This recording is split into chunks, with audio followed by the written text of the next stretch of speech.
Continuamos con más información. En momentos complicados para la economía nacional, los partidos políticos están trabajando y observando la situación del país. Vamos a hablar y agradecemos la atención del dirigente de Política Obrera, fundador del Partido Obrero y ex legislador por Cava. Está en línea Jorge Altamira. Altamira, buen día. Muchísimas gracias por atendernos. Andrea Pérez de Radio Mágica de Pehuajó lo saluda. ¿Qué tal? Buenos días, Andrea. Gracias por llamar. Bueno, en este caso, la situación económica en general y la vida que está atravesando hoy la gente, la comunidad en general, pero sobre todo el trabajador, es muy complejo. ¿Cómo se ve desde la dirigencia política? Bueno, hace mucho que venimos denunciando todo esto porque el periodo de ataque a los derechos de los trabajadores y de valorización del salario y jubilaciones ya lleva como más de 10 años. Es un continuo, cambian los gobiernos, pero la orientación es la misma, porque Argentina es un país en bancarrota, no puede pagar el endeudamiento que tiene, y entonces trabaja condicionado a los intereses que le impone el Fondo Monetario Internacional, que es poder pagar esa deuda externa, con el agregado importante que le quiero hacer, de que más de la mitad de la deuda argentina se encuentra en manos de acreedores nacionales, menos de la mitad de acreedores internacionales. Con esto quiero decir que la clase dirigente de Argentina es la más interesada en estas políticas de ajuste y de inflación para que se les pueda pagar los créditos o por lo tanto la deuda pública que el Estado argentino tiene con ellos. Bueno, hoy por hoy, y luego de haber levantado las banderas en contra del Fondo Monetario Internacional, la actual gestión de gobierno se mantiene en una negociación constante y también en un pedido de apoyo, en una relación permanente con el fondo. Digo, ¿esperaban de esta gestión de gobierno esta manera de gobernar, esto que está pasando hoy?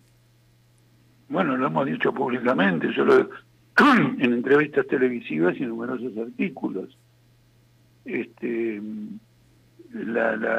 Quiero indicarle una cosa muy importante. El Congreso de la Nación, bajo el gobierno de Macri, tenía mayoría peronista. El macrismo era minoría. Todas las andanzas de Macri en materia de desfalco económico contaron con la complicidad de esa mayoría. Es verdad que algunos kirchneristas no acompañaban, pero en lo fundamental, el peronismo y el sector de Massa acompañaron a muerte, y luego Massa integró el Frente de Todos. Por lo tanto, la continuidad política es perfectamente clara. Yo creo que a veces hay una confusión en el siguiente aspecto. Se trata de interpretar a los partidos, a las corrientes políticas, de acuerdo a lo que dicen. Por ejemplo, somos nacionales y populares, y amamos a los pobres, etcétera. Pero lo que hay que juzgarlos por los intereses de clase que representan. Y el kirchnerismo representa los intereses de un vasto sector capitalista del país. Por eso tiene los ministros por otra parte que tiene. El Mendiguren no es un trabajador asalariado que además trabaja los sábados y los domingos. Los acuerdos con los sectores agroexportadores que este gobierno colocó como eje de su política arranca desde el mismo comienzo, y dólar soja lo arreglaron con ellos. Si uno juzga a los políticos por los intereses sociales que representan, la realidad argentina es muy diáfana.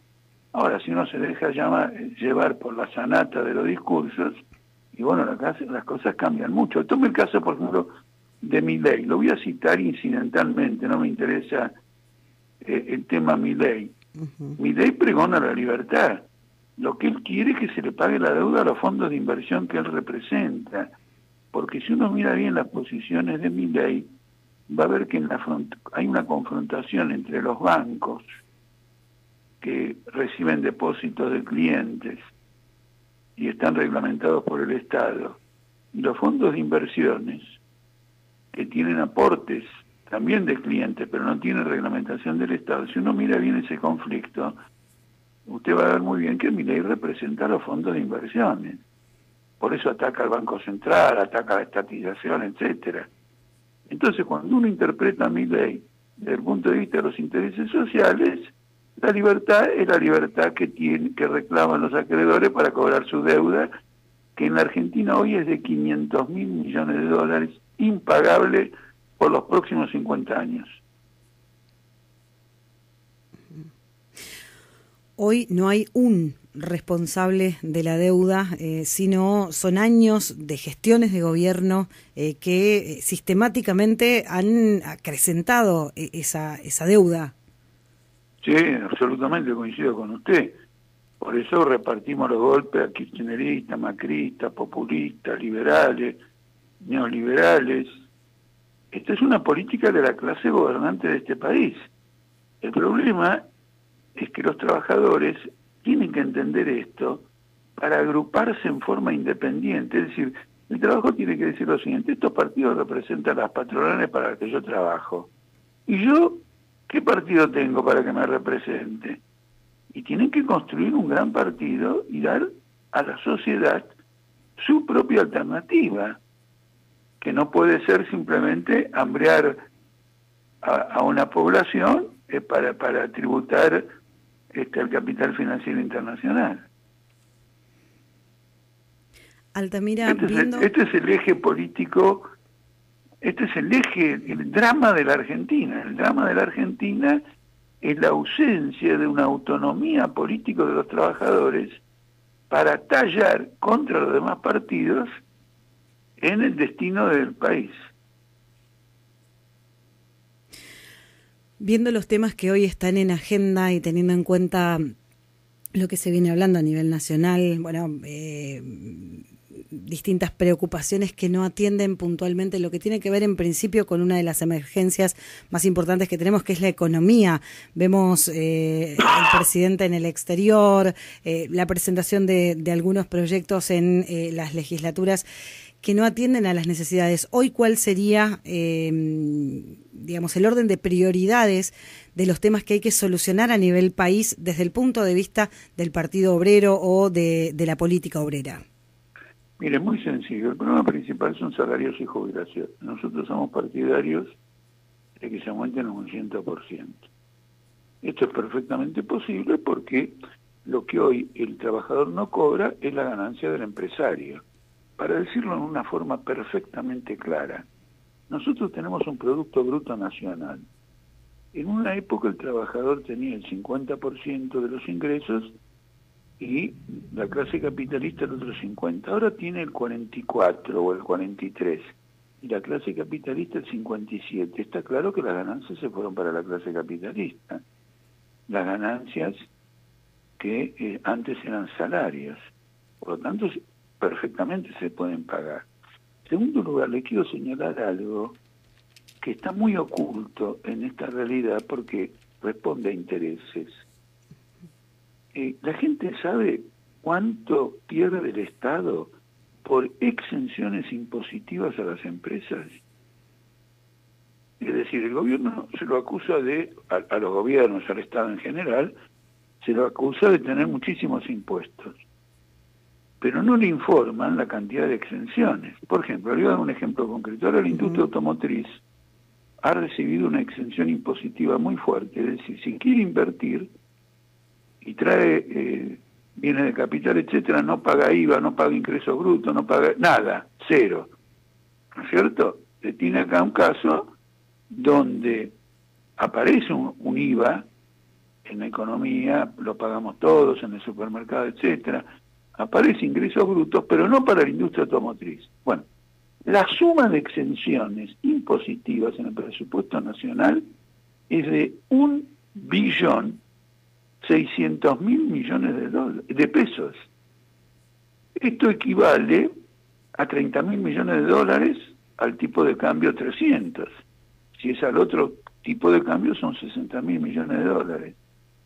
En una palabra, vivimos en un país donde las entidades empresariales critican la excesiva presión impositiva y en realidad no pagan un peso, sino que el Estado la subsidia, como ocurre ahora con el gas, la subsidia a costa de lo que sí cobra, que es el valor agregado a las galletitas, el valor agregado a todos los productos de almacén, etcétera, etcétera, y el valor agregado a todo que lo paga el consumidor, es decir, todos nosotros los que no integramos una clase empresarial. Esto se puede terminar fácil, tienen que pagar impuestos. El otro aspecto es que hoy salió una información muy interesante, ha habido un crecimiento del empleo, no extraordinario, pero ha habido un crecimiento, todo en negro. ¿Cómo puede haber un crecimiento del empleo en negro? Con la complicidad de la burocracia de los sindicatos. Porque en todas las empresas hay representación gremial. Los sindicatos están presentes. Ellos saben que se está contratando en negro. Por ejemplo, recientemente en una conversación con obreros de Asindal, en Villa Constitución, me indicaron una realidad que yo podía haber intuido, pero que no la conocía en la proporción que ocurre. Casi la mitad del personal de Asindal no responde a la patronal de Asindal, sino que responde a contratistas que hacen trabajos internos dentro de Asindal. Esa es la mitad, y la otra mitad son obreros de Asindal mismo. Esas contratistas no tienen trabajo en negro. Entonces le cobran a Asindal por esos servicios que le da barato, porque no tienen que pagar aportes jubilatorios. Es decir, hay un fraude laboral extendido que el Estado encubre y la burocracia de los sindicatos también. Es decir, que los obreros no solo no tienen una representación política, sino que podemos decir que tampoco ya tienen una representación sindical. Los convenios se fijan por debajo de la inflación y se aceptan trabajadores en negro, a los cuales esos convenios que se firman no los alcanza. ¿Se cuenta el drama brutal que tenemos? Ahora, naturalmente, esto se lo digo yo, usted entreviste al resto y esto no se lo va a decir. Algunos quizás lo ignoran y los demás lo encubren, pero esta es la absoluta realidad. Altamira, hay una discusión hoy, o al menos se está intentando instalar una discusión que hoy solamente es mediática y que tiene que ver con las próximas elecciones y la posibilidad de eliminar las primarias. Sí. ¿Cuál es la postura en ese sentido? Mire, la discusión es un fraude, porque se asigna al gobierno el interés de eliminar las primarias para que el gobierno supone que él va a ir unido y la oposición, es decir, que va a ir unido, con paso o sin paso. En cambio, la oposición, el macrismo, junto con el cambio, iría unido si primero arregla las diferencias en unas pasos. Si no hay paso, va dividido. ¿Me explico? Sí. Esa es la especulación básica. Ahora, tal cual están las cosas hoy, el gobierno pierde con paso o sin paso, arriba de las pasos, abajo de las pasos, como sea. Totalmente, porque habrá una elección, los opositores irán divididos en 3 o 4, el gobierno no va a sacar más del 20% de los votos, y cuando haya que ir al balotaje, los opositores unen sus votos, porque el balotaje es entre 2, y le ganan al gobierno. Esto es un fraude, esta discusión.